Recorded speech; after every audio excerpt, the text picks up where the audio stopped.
Welcome to the Forger podcast, where I talk with cottage food entrepreneurs about their strategies for running a food business from home. I'm David Crable, and today I'm talking with Alanna T'ia. But first, I want to thank the sponsor of this episode, My Custom Bakes. Do you spend too much time juggling spreadsheets, managing DMs, and trying to keep track of custom orders? If so, you absolutely should check out My Custom Bakes. It's an order management platform built by cottage bakers for cottage bakers. It's an easy way to market, manage, and monetize custom orders all in one place. Your shop comes with a semi customizable website, automated quote to order workflows, and a built in chat feature. You can manage availability, scheduling, pre sales, and custom product options without the hassle. Best of all, it's community funded and has no hidden fees or percentage cuts. Join the 1,000 plus bakers who rely on My Custom Bakes to stay focused on baking, not busy work. To learn more, go to mycustombakes.com. All right, so I have Alanna on the show today. She lives in Columbia, Missouri, and sells semi custom decorated cakes and other treats with her cottage food business, Sugar, Butter, and Flour. Alanna always made her kids' birthday cakes as they were growing up, but after making her daughter's wedding cake in 2019, she decided to turn her longtime hobby into a home business. It wasn't long before Alanna became the go to cake maker in her area, and she has now made over $100,000 per year in sales multiple times.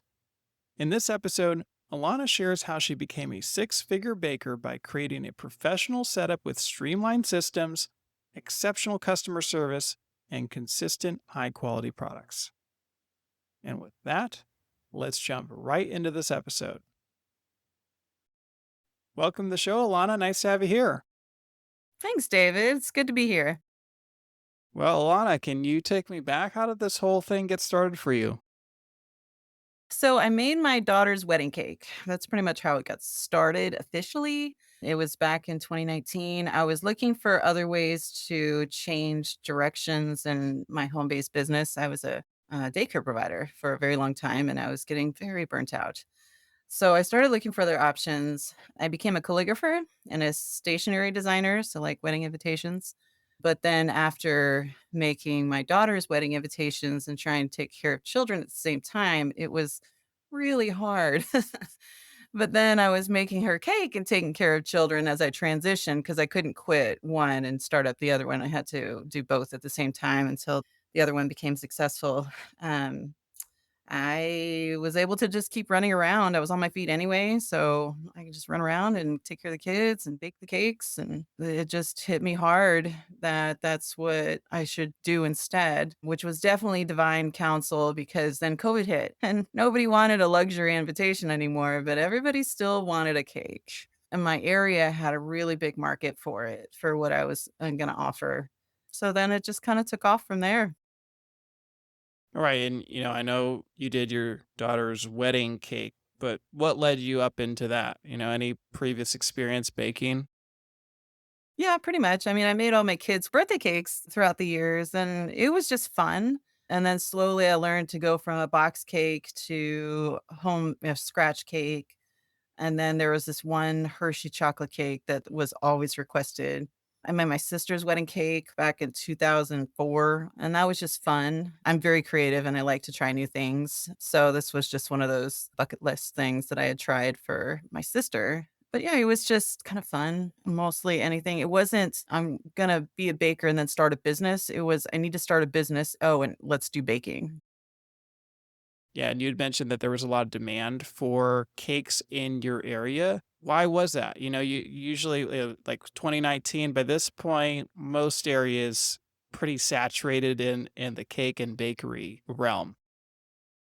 Yeah, not here. We don't have a storefront that provides cakes here. Well, we have one, but they're like dessert cakes and then we have the grocery stores, so that was pretty much the only thing. We had the few people that could do custom cakes, but there wasn't somebody that had a quick turnaround that had a good product and that was available online. A lot of the bakers around here are hobby or social media bakers. That's pretty much the only places you can really find them. But they were set up as a business first. So while we do have quite a few people who can make cakes around here, it's not the same level I think that I offer. So you feel like one way you differentiate yourself was by being a lot more business oriented. Yes, very much. And did you have any kind of business background?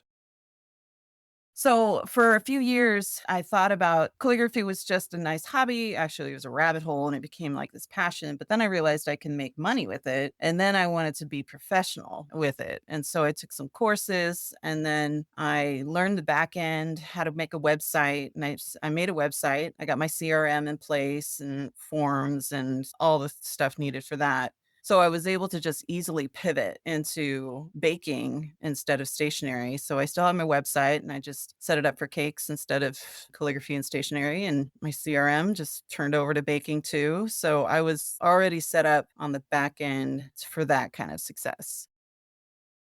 Yeah, let's talk about your website because it is an impressive website. I mean, Thank you. I was just going through it and I have actually never seen a website like it. I'd say I've seen something close, but you're very unique in that everything is spelled out. Like for somebody who is just like, I don't really know what I want, but all of the options are there. And what I normally see, right, is, you have a custom bakery, especially one that focuses on wedding cakes like you do. And it's just like, all right, send me out your ideas and I'll work with you to make something custom. Why'd you move in this direction where you're running a service with all these different options, but it seems like it's a little bit less customized?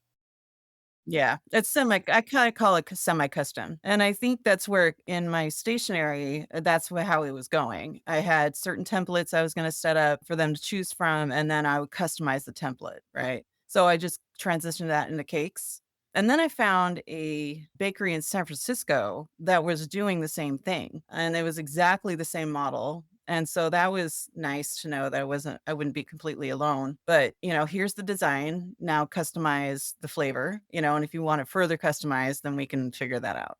But here's the basics. And then I set up, I don't work with fondant. I don't do shape cakes because, well, there's several reasons. But if I'm going to want a quick turnaround time to be able to serve as many people as I can't take time shaping a cake and rolling out fondant. So yeah, it just became more of a semi custom and I didn't wanna gatekeep anything. If you wanna pay for my cake, here's the prices. Here's the sizes, here's everything you need to know.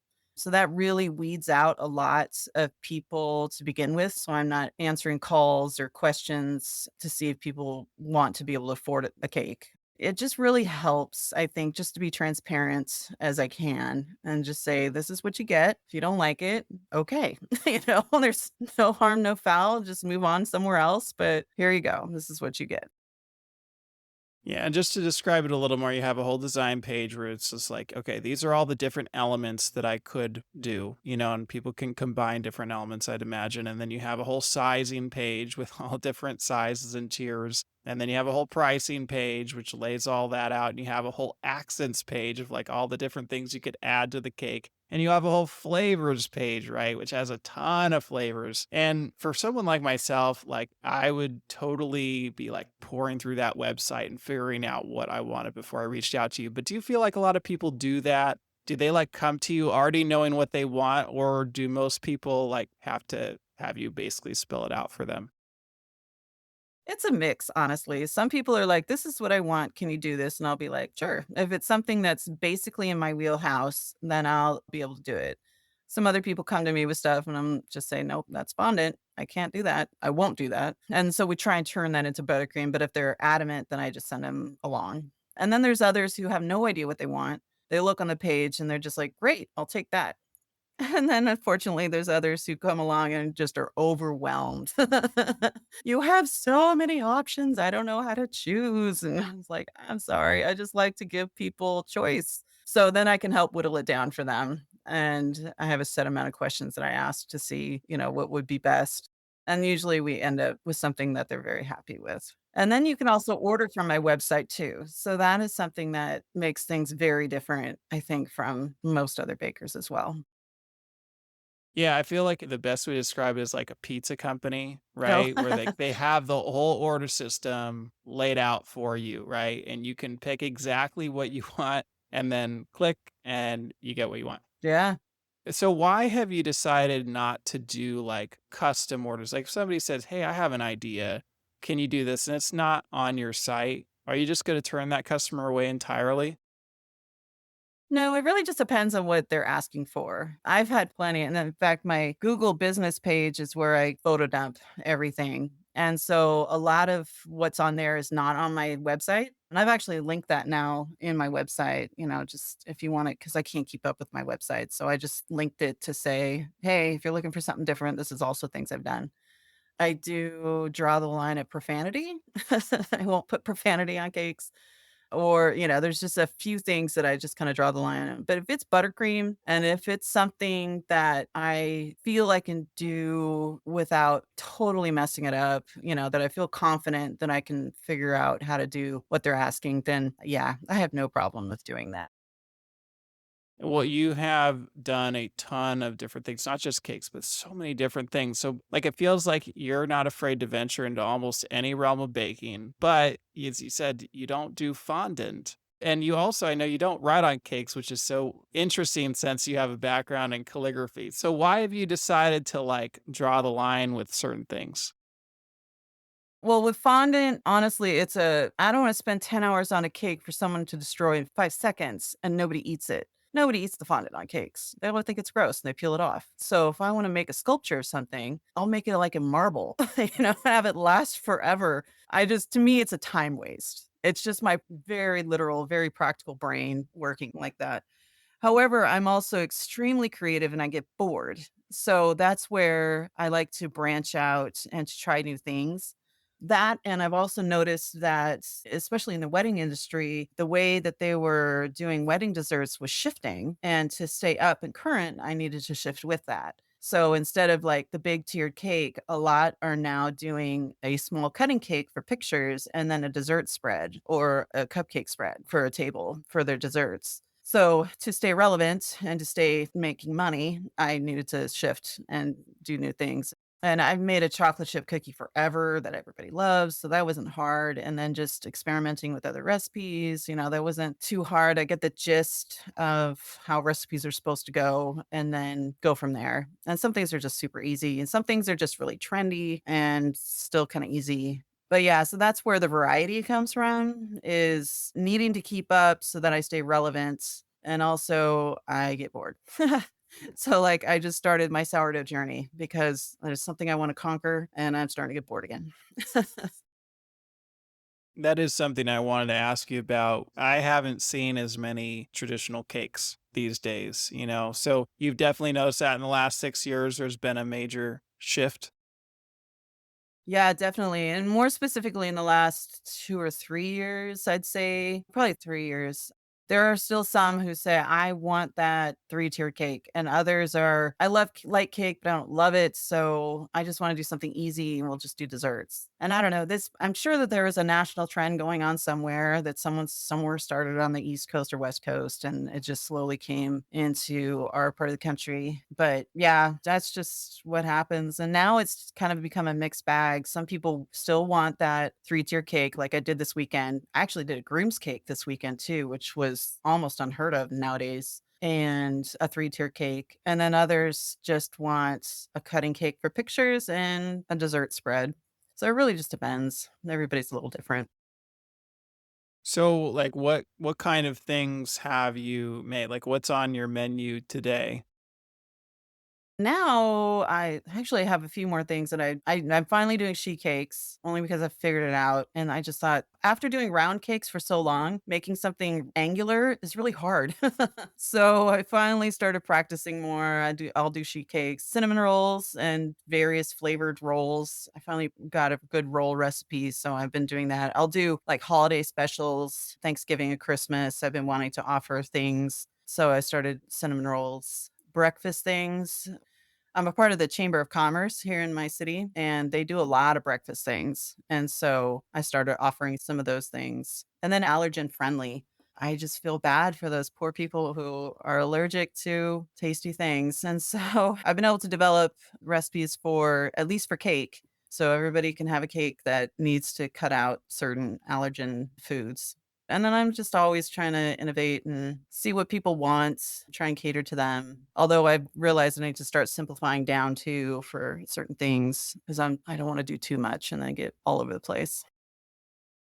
Yeah, I mean, just looking at what you've done like at least 25 completely different types of products, and that's not even counting all the flavors you have of these different products. How do you keep it all in stock or like ready to make? You said you like to have a quick turnaround time. So I run my bakery, my home bakery like I would a shop. Every week I go shopping and Sam's Club is the best place for me here. And I'll get, 75 pounds of flour, 3 big bags of flour and 3 big bags of sugar through just doing this for so long through repetition, how much to keep in stock and what I need to still keep in stock. And yeah, that's pretty much it. I keep it in my head, and which is not a good process, I know, but it works for me. But then so I don't buy like 2 boxes, I buy a pack of 25. So storage then becomes an issue. But yeah, so I run it like a shop, just out of my home. Has it taken over your home? Almost, yeah. So my son left for a mission and he took over his room, and then my daughter came back to visit and I was like, "Oh no, she needs a place to sleep." So I got to clean out that room. So just shoved everything in her bed, but yeah, it's the garage is pretty much packed full, and then I've just been really creative with how I store other things. It's my bun racks that get in the way more than anything else now. But I try and also it's still my home. So while I do have an industrial 20-quart mixer on my floor that I've lovingly named Rosie, everything else, I've tried to keep it as tastefully decorated as I can to make it still look like my home and not like a commercial environment. I know you've done a lot of sales. Have you thought about moving beyond your home? I have many times. My husband had some health issues, and that just kinda scared me, and then just trying to get the headspace to do all of it, it was just a little too much for me. That and I'm getting really tired. Doing this for 6 years, I've broken 100 grand a few times, it just fluctuates here and there. Like, I checked today when I was at 98, but I still realize I need to raise my prices because I'm also the only one providing an income for my home at this time, which I'm totally happy to do, but it's a lot of pressure. And I know also usually with storefronts, they usually don't pay themselves, and I can't do that. So it's just, it's something I would love. It's like a pipe dream, but in the end, we're not now, basically. And I've hem and hawed throughout the years, but I'm just tired right now. I don't know if I can handle all of it. Well, you mentioned you're hitting six figures, and I know Missouri doesn't have a sales limit. I can't remember if they used to, but I know you've worked to improve Missouri's law. Can you expand on that? For sure, yeah, so I started this, and then I was like, "Oh, I should probably look into the laws," and I saw back in 2020, I think, that they were capped at 50,000, and I was just more outraged thinking, "How dare you try and tell me how much I can make out of my own home," more than anything else. It just didn't make sense to me. Why would you limit me of what I can make out of my home? This is my business. We don't need any more bureaucracy.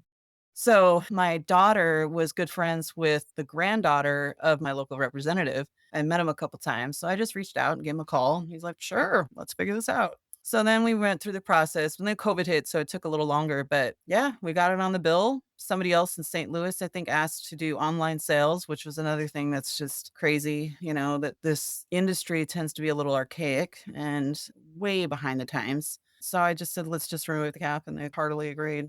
Now that I see so many other states have much more freedom, I'm gonna start it up again and see if we can, like, ship over state lines and make cheesecakes for crying out loud and just some other things that I see other states are doing, and I have a lot of support from a Facebook group of local Missouri home bakers, so the more support you get, the better. Did you feel like it was easy to change the law? It was. To me, it seems super easy. You just ask. And I think most people don't understand that is that, especially for some sleepy states that just kind of go along and everybody just feels like that's what has to be done. They don't understand that if you ask for it, then you might get it what you need. No, who's paying attention to cottage food laws except for cottage food bakers? No one. The health department, maybe if they get calls. So really, it's just you just kind of got to stand up for yourself sometimes, and this is just one of those times. Well, I will say it varies a lot, right? Like in some states, a lot of people do care and don't want cottage food laws improved. In some states, the health department is the one that improves the law. In some states, the health department is the one that's opposed to improving the law. And then in a state like Missouri, I think it's one of the states, and there are a lot of states like this where just nobody's stepped up to take the lead or to talk to their assembly member or something and get something to change. And I think especially in particular, the Midwest states are probably more likely to be like this, but I don't know how often smaller towns actually follow the law or care about whatever's on the state laws. So that's part of the reason why sometimes you don't get like an official change because it's not really impacting anybody. That's true too. I did a couple of county fairs last year, and one of the counties were like, "Oh, we don't care about like anything." And I was like, "Oh, okay." Another county was like, "Just make sure you have your labeling on there," and then otherwise, they didn't really care what you made. But then I got a call from the health department a few years ago that a concerned citizen told them that I was making cream cheese frosting. And so, it was kind of a cease and desist kind of a thing. And I was like, okay, that's fine. I didn't completely no, so I just kinda was touting that gray area, and I was fine to take it off, and cheesecakes as well. I had to remove cheesecakes. But it really just depends on your county, and I see these Facebook groups, and they're all getting into fights of, "You can't use butter," and others are like, "We can use butter. I don't know why you can't use butter," and, it's just this whole thing, and it very much here in Missouri, at least, is very dependent on local health department views of what they think is right or not. Well, so I know you do a lot of different things. You make a lot of different desserts, but I was wondering if you had to choose to focus on just one thing, what do you think you would focus on?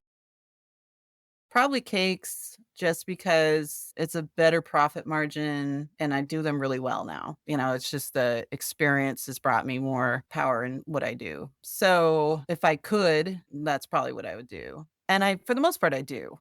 So sometimes I'll get large cookie orders, but for the rest, it's mostly cakes and wedding cakes. That's the bread and butter of what I do. And again, I think it's because it's just not readily available, and every week, it seems like I find new customers who somehow find me and didn't know I existed and now will be coming to me forever. Yeah, probably cakes and cookies just because they're easy and tasty. It's not generally too hard to break into like the cake industry and birthday cakes, but usually it takes a little bit of time to break into the wedding cake industry. It sounds like maybe that wasn't the case for you.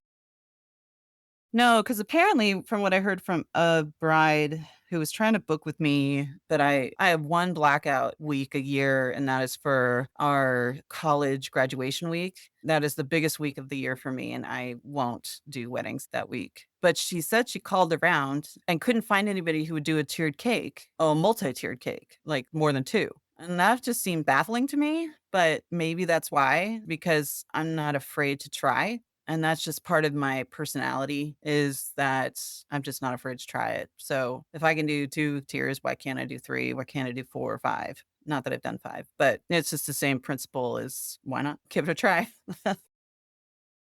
Is this your only job or are you working on this full time? Yeah, that's more than full time. This is all I do. And has it always been the case for the last 6 years?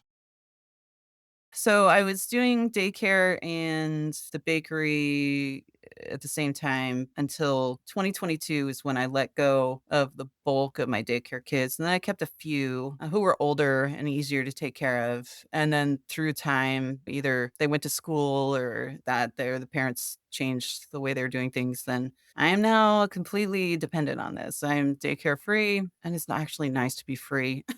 Not have to think about, "Oh, no, there's a kid coming and I have to do this and this and this." I can leave in the middle of the day, which is, I kind of think I felt like a caged animal for a long time because I was bound to my home for a very long time. And now I can just go to the store in the middle of the day if I needed to. So yeah, that's shifted quite a bit. But right now, this is all I do. However, I am looking to make more passive income in the form of digital products. So, like selling my recipes online, that kind of a thing.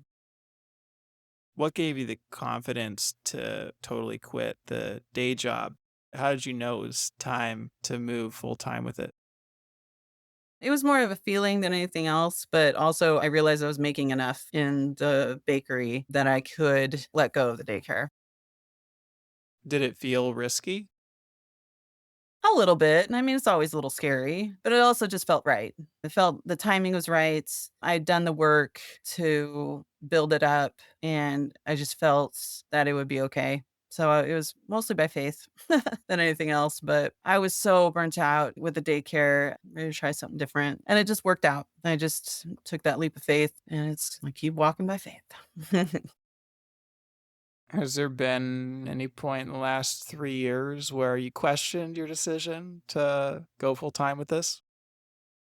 No, never. Somebody asked me, what are my failures? And I was like, I can't fail. I mean, I've had little failures day to day here and there, mistakes and stuff like that. But as far as like giant failures, I refuse to fail. I need to move forward. I need to do this. And so that's why I'm always trying to innovate and stay current. But it takes a toll. Making this much is great, but it's all I do. And there's many, many 16, 18-hour days, many weekends where I sleep 4 hours a night, if that. So while it's rewarding, it's also very tough. Do you have any help or outsource anything? I do when I need to, but for the most part, I do it myself. My husband will help. I have friends that will come over and help. But for the day to day baking, all of those things, it's me. How many orders are you handling in a given week?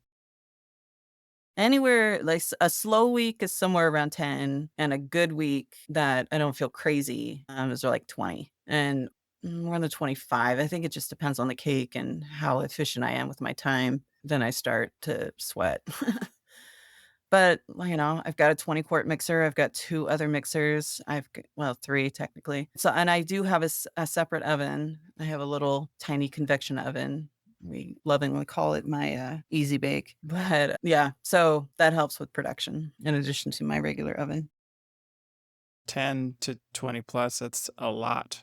10 is actually really slow for me, and I'm worried if I get a week like that. And then I'm hoping for wedding deposits and things like that. And I do remember when early days when I would get 10 and be freaking out, wondering how I was going to get it done. And now I can do 10 and not break a sweat.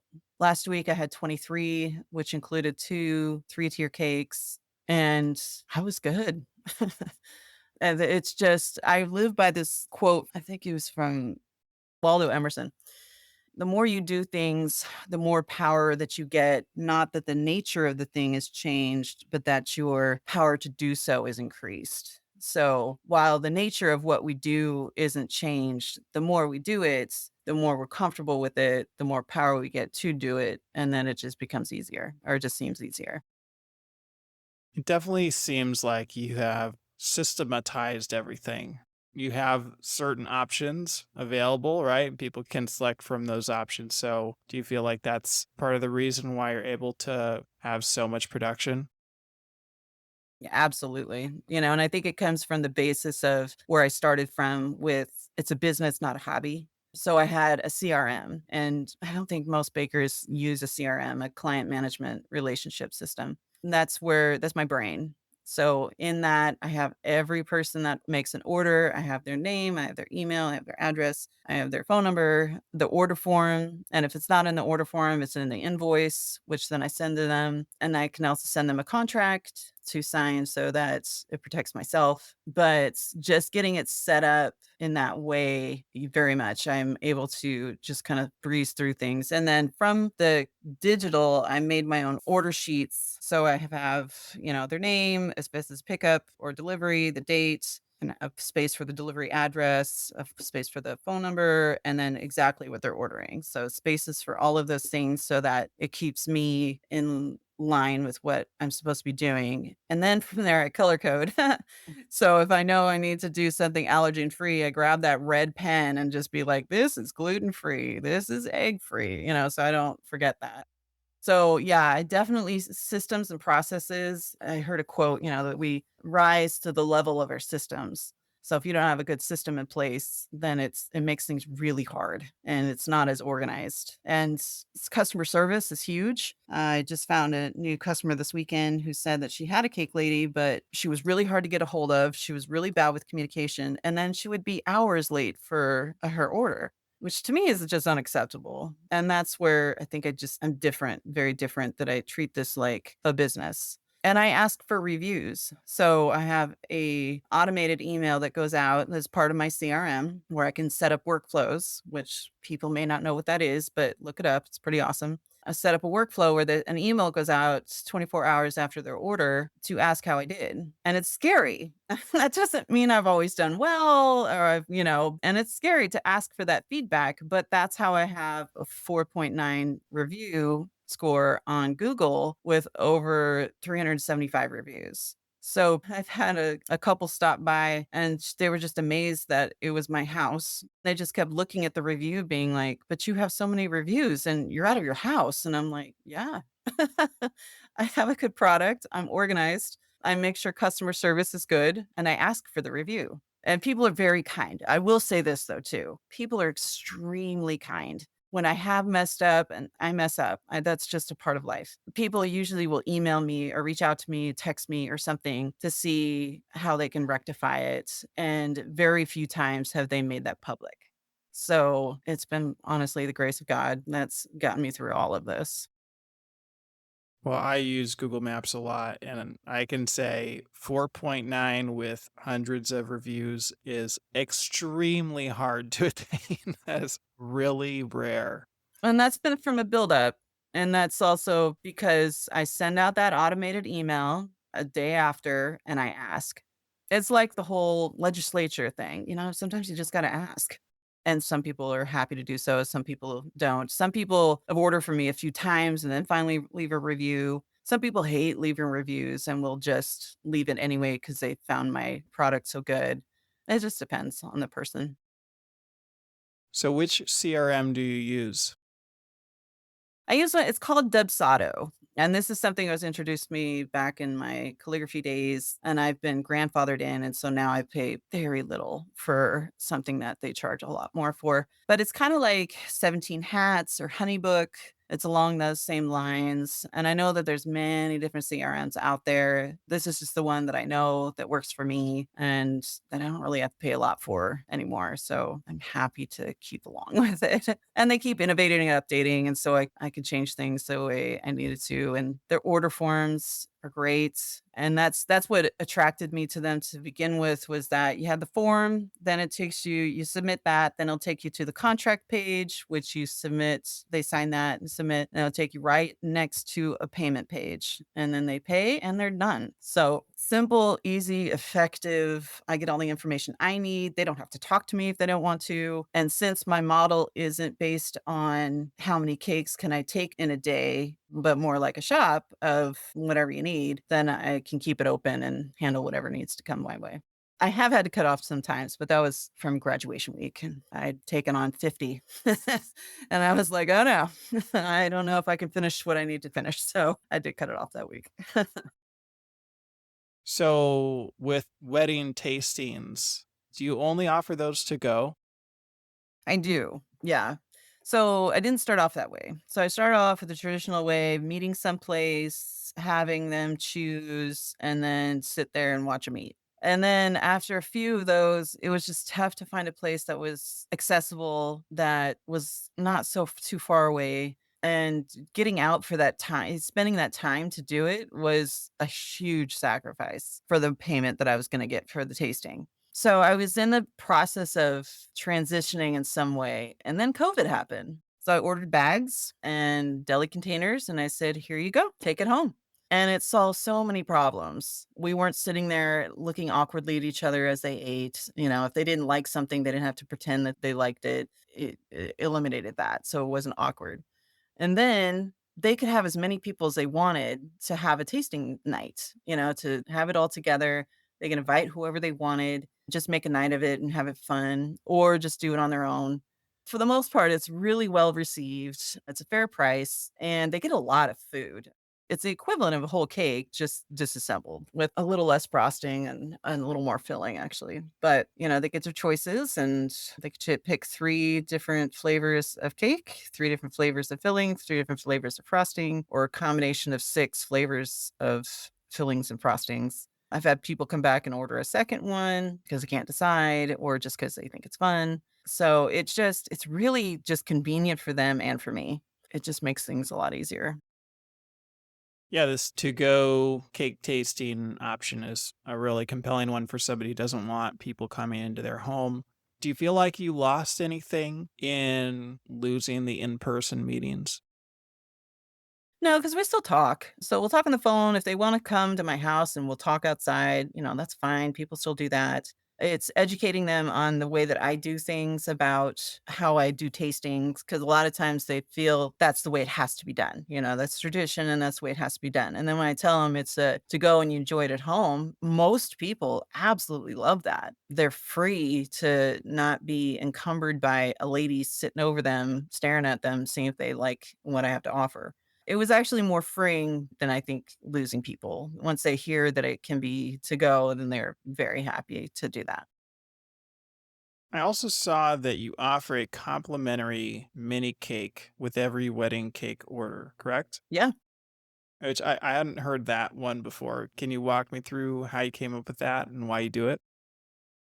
Well, there's this tradition of saving the top tier of your wedding cake for your first anniversary. So instead of them having to do that and order a separate cake or try and figure that out in any kind of way, I offer a free mini cake. It's just, I mean, it's like the size of a can of soup. Basically, it's tiny. That this comes pre-frozen. They just throw it in the freezer for a year, and enjoy it whenever they want. Actually, I don't even know if they wait for a year. And I don't offer all the flavors. It's chocolate and vanilla only, so there is criteria for it, but it's just for those who wanna be traditional or just want another little free cake. Since an old archaic tradition was if you order a tasting, then you don't have to pay for that, or we'll take it off of your order for your wedding cake or, something like that. But if I'm making an order, then how am I gonna get paid for that? It's just that's an income loss. It's not a perk in any kind of way. So to kinda sweeten the deal, I offer that. I mean, the cost of that is probably like $5, if that. It's just a nice little feature that I like to offer, just kinda making it fun and being kind so that they don't have to sacrifice and skimp on something else. Do you know what percentage of your wedding customers order from you again? I don't. That's not a metric that I have. I know that I have, probably about 40% are repeat customers that I have, unless they're inputting their source wrong. But no, I have had several that come back for a first anniversary. Oh, I just had one actually that came back for their second anniversary. They come back for baby showers and first birthday, second birthday. That is amazing. I love that. I love when I do the wedding shower or engagement party, then the wedding, then, like, a baby gender reveal, and then, just going through, like, half their life with them. That's been super fun. Is there a cake that you've made that was particularly memorable?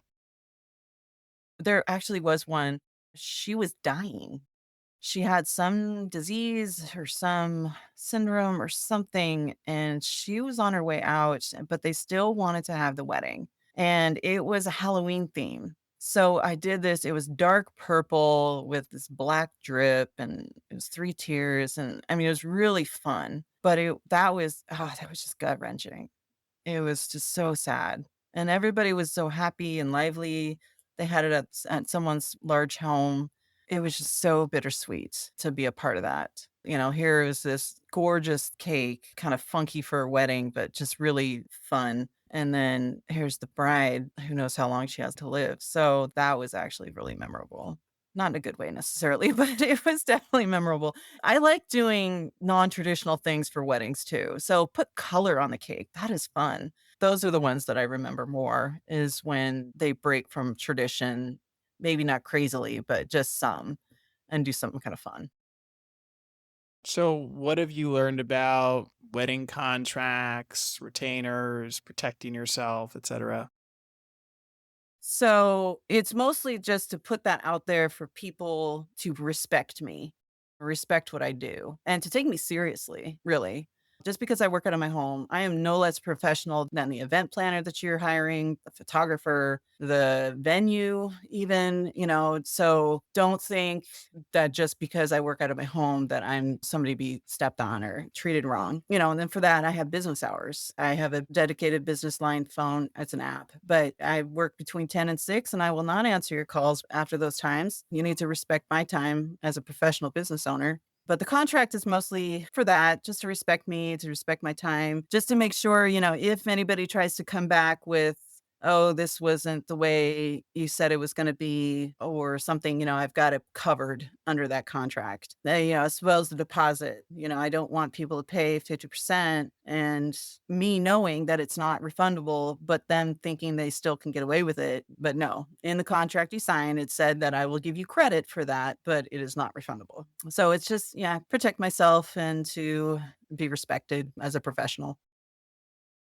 Yeah, I notice you have a very strict cancellation policy. It's like a month, right? If it's within a month, there's no refunds, but I guess you give this credit for a future order.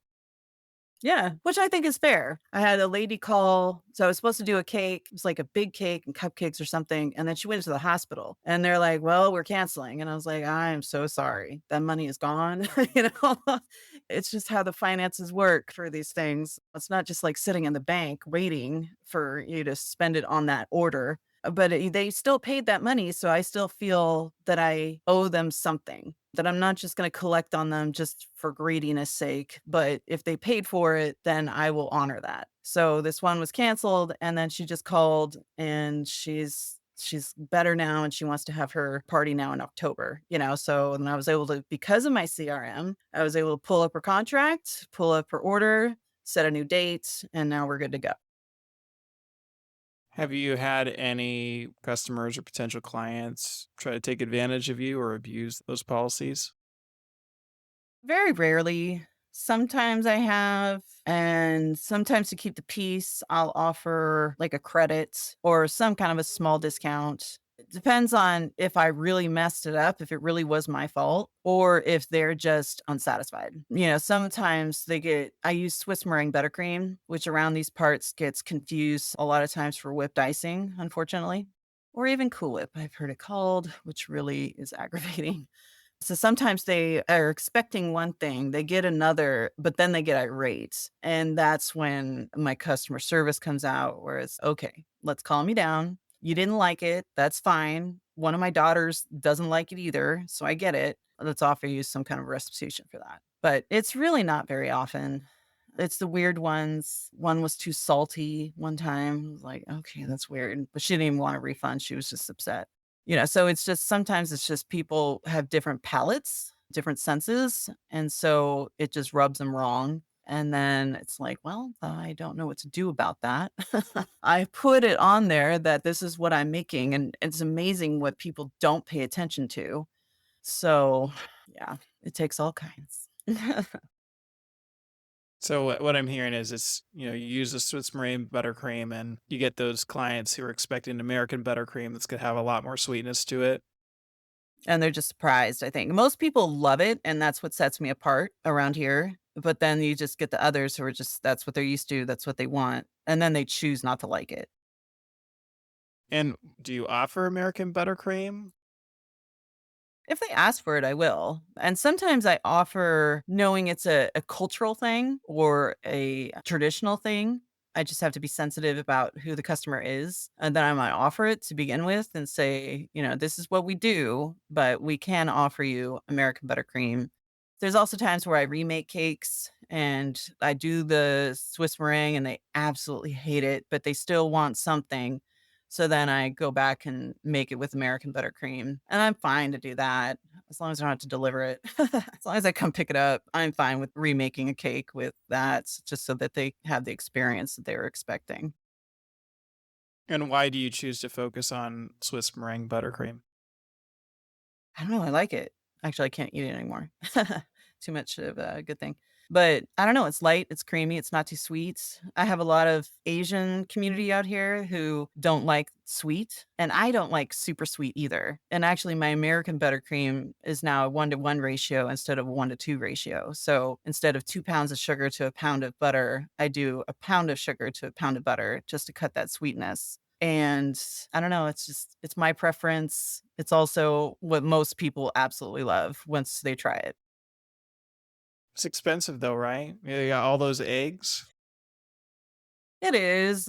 And I think I've cost analyzed it, and it's compared to powdered sugar, which is actually very expensive with the butter. It's about the same. It's very similar anyway, because the cost of sugar isn't nearly as bad as the cost of powdered sugar. 7 pounds of powdered sugar out here costs $7, whereas 25 pounds costs 16. And then it just depends on the cost of eggs. Like our cost of eggs finally have gone down. So that's comparable. It's something reasonable that I'm willing to offer because I just think it's worth it. And it sets me apart. I'm sure there are some times with the avian flu that you were really feeling it with the egg pricing. Oh my gosh. When they got up to almost $40 for 90 eggs, you just have a heart attack and then you put it in the cart anyway. And then you just, there's just not much else you can do. So, yeah, it was tough there for a little bit. Now I'm really shrewd and cost differentiate between Walmart and Sam's Club, who's got the better price.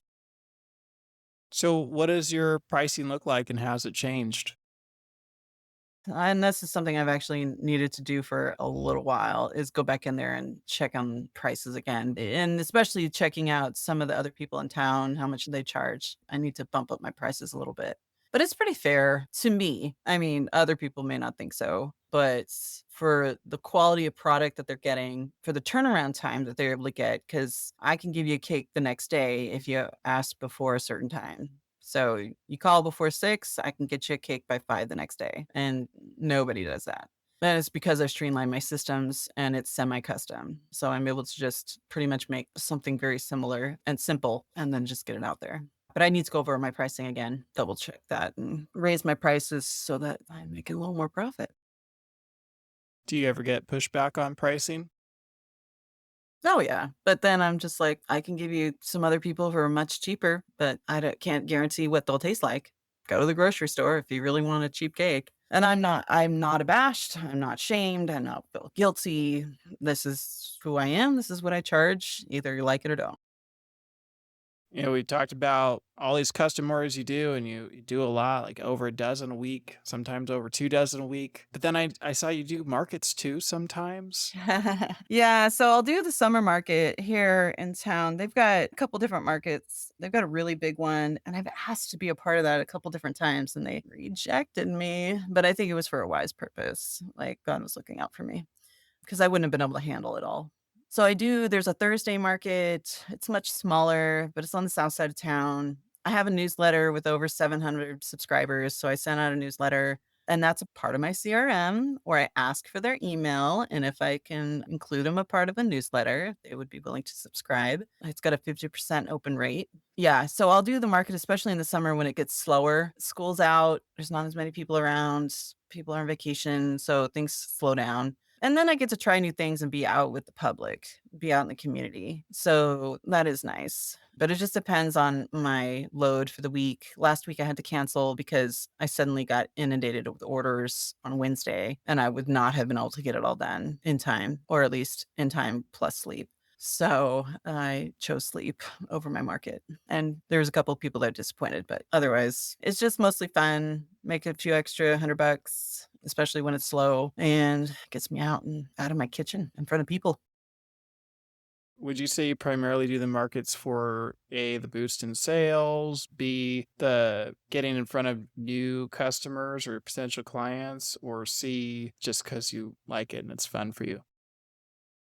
Out of all of those, probably B, just getting out there and finding new people. There's always somebody new that I find at the market, which is fun because then I can give them a taste of something right there. And then they see immediately that I have a good product. And then they can refer back to my website to see what else I offer. So that has been primarily the best. And then the others just are a bonus, I think, more than anything else. The extra money is really good, and then just being around people is nice. I'm actually a people person, so it's nice to be friendly and not talk to myself all day. I noticed that you have done giveaways in markets. Have you found those to be successful? Depends, like, in my newsletter, I'll say, "Okay, you mentioned the newsletter, and I'll give you a free cookie." And I've had people who are just happy to be there saying, "I read your newsletter," and I'll be like, "Oh, great, here's your cookie." And I've had some women come up and just be like, "Well, I've read your newsletter, which cookie do I get to choose?" And I'm like, "No, that's not how this works. Here is your free cookie that is not these giant cookies, and there you go." So it's been a mix. I haven't had the energy lately to offer that again, but it's always a treat when somebody says, "I've seen your social, I've seen your or read your email, and that's why I'm here." I was like, "Oh, good, it's working." Even if it's just 2 people. It's nice to know that people are paying attention. What do you feel like you've learned about social media? Well, I've learned that you can have as many followers in the world as you want, but unless they're local and they want to actually buy from you, then it doesn't matter.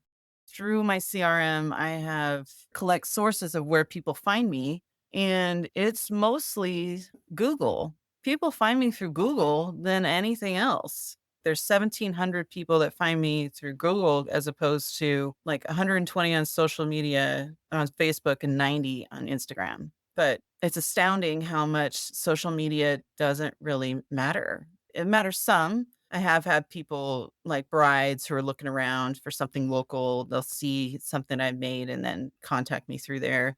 Facebook occasionally, but for the most part, it's my Google search that people find me from. So that's where I don't put as much effort into social media because I know that it's not going to get me the business that I'm looking for. Why do you put any effort into social media at all? Sounds like you don't need it. Well, you do need it to a point because that's where people they will look for a professional, well-established business. You need your website for sure, but you also need social media to have that presence to show that you are professional and that you do care somewhat what the people think or what the public, to try and draw the public in. So I think it's more of a tool of the trade, and just how business goes nowadays than anything else. I saw that you were on TV once. Tell me a little bit about that experience and how did that come about? Yeah, so it was a local reporter. She does the morning show, and it was going to be National Cake Decorating Day, and she just thought it would be fun to call in someone because I rank really well on Google. I was probably one of the few that came up pretty quick, and I do have a good website. So yeah, so she just called me and asked me to be a part of it, and I was able to complete it and decorate a cake within 5 minutes on air time. It was just more fun than anything else. And I did want to ask about your business name. You just lay it out there, right? Sugar, butter, and flour. Like, how did you come up with the business name and decide to have it be so literal? I think it's part of my personality. I am a literal, practical person.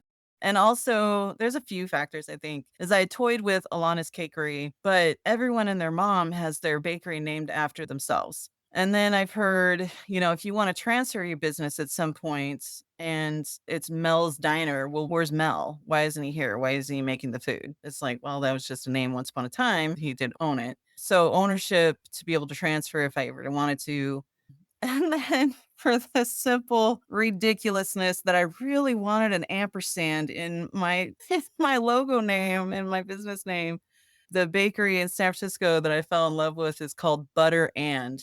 That's it. It's just Butter and I just loved that. And especially they're kind of my bakery hero people. They're doing the same thing that I wanted that I had already set out to do and then found them and it was just amazing. And so I just looked through different names, and that's what I found. Unfortunately, there is a well established bakery in Sunnyvale, California, who is sugar butter flour that I get confused for because I didn't do my due diligence and complete homework, which is fine, which I've come to figure out throughout the years. But I don't know. Sweet, simple, and to the point was my little tagline. Yeah, I know you're trying to expand into sourdough, and I was thinking you're gonna have to change your business name to just flour and. Well, sugar, butter, and or well, and then you get the people I've heard of caterers who say they've had my things and they're like, "Wow, this is only sugar, butter, and flour?" And it's like, "No, no, what are you thinking?" You know? And then there's people, "Can you make it sugar free?" And I'm like, "That I've tried and it just doesn't work out well." So unfortunately not. But if it has either butter or sugar or flour, I figure it fits. Well, you've been at this 6 years now. Yeah. What are your next steps? Where do you want this business to go? I don't know. That's actually I'm at a pivot point right now trying to figure that out. Definitely digital products, taking advantage of that, especially with all the advances in AI. And I have a good product that I can sell, but also just more passive. 'Cause I realize I can grow still in my home, but that just means more work. And I work enough.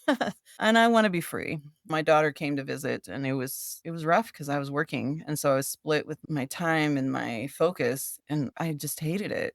I wanna be off. I wanna spend time with my family and not have to worry about the bakery. So now it's looking at a more passive income and digital products, offering those. So, if you think about a new cottage food entrepreneur, what advice would you give them?